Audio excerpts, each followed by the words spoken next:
একটা কথা প্রায়ই শোনা যায়, আপনি কি জানেন স্টক মার্কেটে যারা ঢোকে তাদের মধ্যে প্রায় 95% মানুষ নাকি টাকা হারায়। হ্যাঁ, এই কথাটা বেশ প্রচলিত।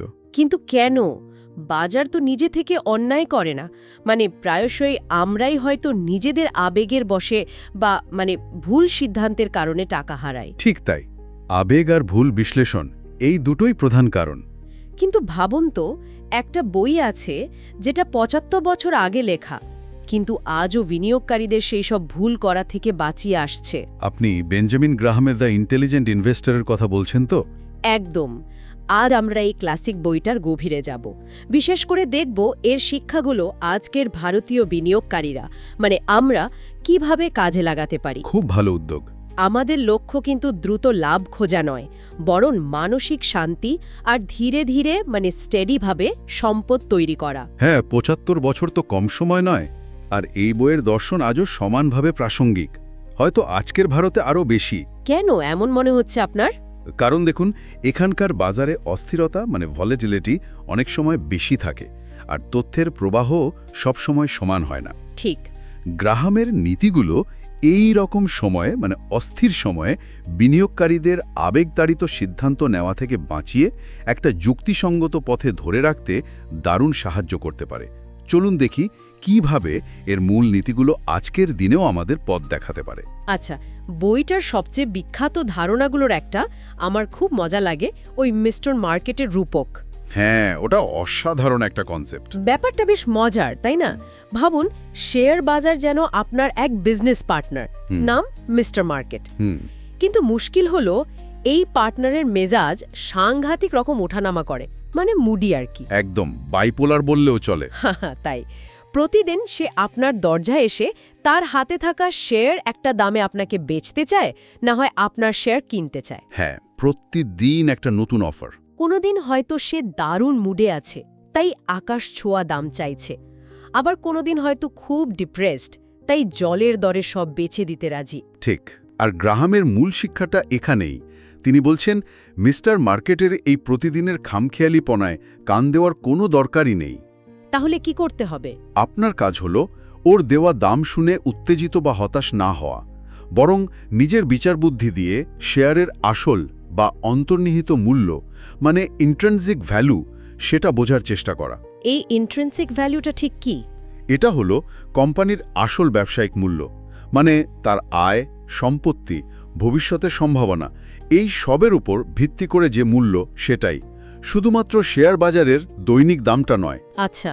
যখন মিস্টার মার্কেটের দেওয়া দামটা আপনার হিসেব করা মূল্যের চেয়ে যথেষ্ট আকর্ষণীয় মনে হবে, অনেক কম দামে পাচ্ছেন, কেবল তখনই লেনদেন করুন। তার বাজারের এই ওঠানামাকে ভয় না পেয়ে বরং সুযোগ হিসেবে ব্যবহার করতে হবে। একদম। বুদ্ধিমান বিনিয়োগকারী এটাই করে, বাজারের প্যানিককে কাজে লাগায়। বেশিরভাগ লোক এখানেই ভুলটা করে। মিস্টার মার্কেটের মেজাজ দেখে তারাও হয় আতঙ্কিত হয়ে পড়ে, নয়তো অতি উৎসাহিত হয়ে ভুল দামে কিনে ফেলে। তার রোজ সকালে উঠে বাজারের খবর দেখে হাইপার হওয়ার কোনো মানে নেই? একেবারেই না। কিন্তু গ্রাহাম তো বিনিয়োগ আর ফটকা অনুমানের মধ্যেও একটা স্পষ্ট দাগ টেনেছেন, তাই না? এটা নিয়ে একটু বলুন। হ্যাঁ, এবং এটা খুব খুব গুরুত্বপূর্ণ একটা পার্থক্য। গ্রাহামের মতে বিনিয়োগ বা ইনভেস্টমেন্ট হলো সেই কাজ যা গভীর বিশ্লেষণের পর আপনার মূলধনকে সুরক্ষা দেয় আর একটা যুক্তিসঙ্গত আয়ের প্রতিশ্রুতি দেয়। মূল বিষয় হলো গভীর বিশ্লেষণ আর মূলধনের সুরক্ষা। ঠিক ধরেছেন। অন্যদিকে ফটকা অনুমান বা স্পেকুলেশন হলো দামের ওঠানামার উপর বাজি ধরা, এই আশায় যে দাম বাড়বে আর অন্য কেউ হয়তো আরও বেশি দামে কিনে নেবে। এখানে বিশ্লেষণ কম, আশা বা অনুমান অনেক বেশি। তাহলে কি স্পেকুলেশন করা একদমই উচিত না? গ্রাহাম ঠিক তা বলছেন না। তিনি বলছেন, একজন বুদ্ধিমান বিনিয়োগকারী যদি ফটকা খেলেনও, তবে সেটা খুব সীমিত পরিমাণে এবং জেনে বুঝে করা উচিত। নিজেকে স্বীকার করতে হবে যে আমি এখন ঝুঁকি নিচ্ছি, স্পেকুলেট করছি। নিজের কাছে সৎ থাকাটা জরুরি আর কি। একদম। আপনি কি বিশ্লেষণ করে বিনিয়োগ করছেন নাকি দামের দিকে তাকিয়ে ফটকা খেলছেন, এই বিষয়ে স্পষ্ট ধারণা থাকা দরকার। তাহলে ঝুঁকি কমানোর জন্য গ্রাহামের সবচেয়ে বিখ্যাত অস্ত্র বা কৌশল কোনটা? আমার ধারণা সেটা হলো মার্জিন অফ সেফটি। আপনি একদম সঠিক জায়গায় এসেছেন। মার্জিন অফ সেফটি বা সুরক্ষার মার্জিন হলো গ্রাহামের দর্শনের একেবারে কেন্দ্রবিন্দুতে, হার্ট যাকে বলে। এটা আসলে কি একটু সহজ করে যদি বলেন। এর সহজ অর্থ হল কোনো শেয়ারের যা অন্তর্নিহিত মূল্য আপনি হিসেব করে বের করেছেন তার থেকে বেশ কিছুটা কম দামে সেটা কেনা। ধরুন আপনি হিসেব করে দেখলেন একটা শেয়ারের আসল দাম 100 টাকা হওয়া উচিত, আপনি সেটা 60 বা 70 টাকায় কেনার চেষ্টা করলেন। এই যে 30-40 টাকার পার্থক্য, এটাই আপনার মার্জিন অফ সেফটি। ও আচ্ছা, এই ডিসকাউন্টটাই হলো মার্জিন অফ সেফটি। হ্যাঁ, এটা আসলে একটা বাফার বা সুরক্ষা কবচ। যদি আপনার হিসাবে কোনো ভুল থাকে, বা ধরুন কোম্পানির ব্যবসায় অপ্রত্যাশিত কোনো সমস্যা এলো, বা বাজারের অবস্থা হঠাৎ খারাপ হয়ে গেল, তখনই মার্জিনটা বাঁচিয়ে দেবে। ঠিক, এই মার্জিন আপনাকে বড়সড় লোকসান থেকে বাঁচিয়ে দেয়। বিশেষ করে ভারতের মতো বাজারে, যেখানে হয়তো তথ্যের স্বচ্ছতা সবসময় নিখুঁত থাকে না, বা নীতিগত পরিবর্তনে বাজার দ্রুত প্রভাবিত হতে পারে। হ্যাঁ, এটা ঠিক। সেখানে এই সুরক্ষার মার্জিন থাকাটা আরও বেশি জরুরি। আর এটা শুধু দামে নয়, ব্যবসার গুণমান, স্থিতিশীল আয়, কম ঋণ, এগুলোর মধ্যেও এই সুরক্ষা খুঁজে নিতে হবে। মানে ভালো কোম্পানির শেয়ার কম দামে কেনা। বুঝেছি। গ্রাহাম তো আবার বিনিয়োগকারীদেরও দুটো ভাগে ভাগ করেছিলেন, তাই না? আত্মরক্ষামূলক আর উদ্যোগী। হ্যাঁ, ডিফেন্সিভ আর এন্টারপ্রাইজিং ইনভেস্টর। সাধারণ মানুষের জন্য, যাদের হয়তো সময় কম বা ঝুঁকি নিতে চায় না বেশি, তাদের জন্য কোনটা বেশি উপযুক্ত? দেখুন, বেশিরভাগ মানুষের জন্য গ্রাহাম নিজেই বলেছেন আত্মরক্ষামূলক বা ডিফেন্সিভ পথটাই ভালো। এরা কারা? যাদের হয়তো শেয়ার বাজার নিয়ে বিস্তর গবেষণা করার সময় নেই বা ইচ্ছেও নেই, অথবা যারা খুব বেশি ঝুঁকি নিতে চান না। এদের লক্ষ্য কি থাকে? এদের মূল লক্ষ্য থাকে সরলতা, বৈচিত্র্য বা ডাইভার্সিফিকেশন, মানে একটা শেয়ারের সব টাকা না রেখে ছড়িয়ে রাখা এবং বড় ভুল এড়িয়ে যাওয়া। উদাহরণস্বরূপ, যেমন এরা হয়তো ভালো মানের কিছু ব্লু চিপ স্টক বা ভালো ইন্ডেক্স ফান্ডে নিয়মিত এসআইপির মাধ্যমে বিনিয়োগ করতে পারেন। এরা বাজারের সেরা রিটার্নটা পাওয়ার জন্য মরিয়া হন না, বরং চেষ্টা করেন যাতে বড় লোকসান না হয়। এর জন্য প্রয়োজন ধৈর্য আর শৃঙ্খলা।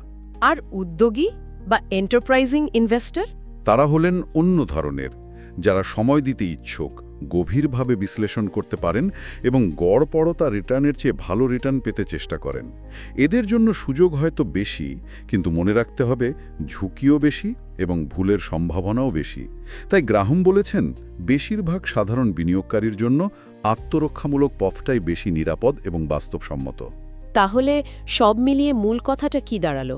মনে হচ্ছে বিনিয়োগে হয়তো আইকিউ বা বুদ্ধির থেকেও বেশি দরকারি হলো সঠিক মানসিকতা বা টেম্পারামেন্ট, তাই না? একেবারে তাই, মানসিক স্থিরতা।